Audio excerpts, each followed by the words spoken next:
পটলগুলোকে প্রথমেই নুন হলুদ মাখিয়ে ভেজে নিলাম।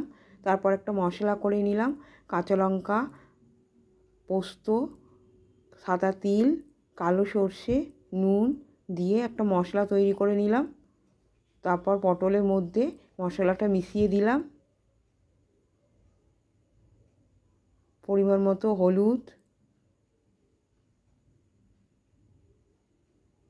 নুন,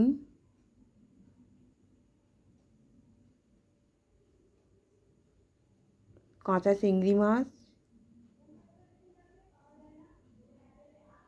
পেঁয়াজ কুচি, টমেটো কুচি, কাঁচা লঙ্কা সমস্ত কিছু দিয়ে ভালো করে মিশিয়ে নিলাম।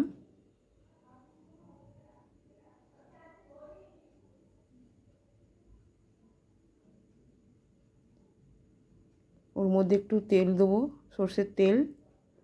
বাটি ধোয়া জলটা দিয়ে দিলাম।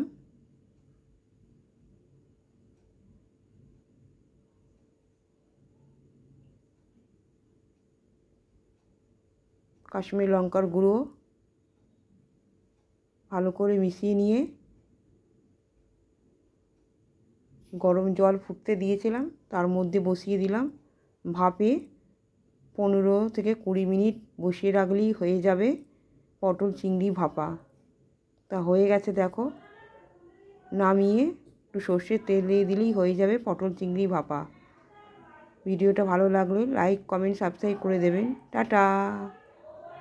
গরম গরম ভাতের সঙ্গে খেতে অপূর্ব লাগে এই রান্নাটা, একবার করে দেখতে পারেন।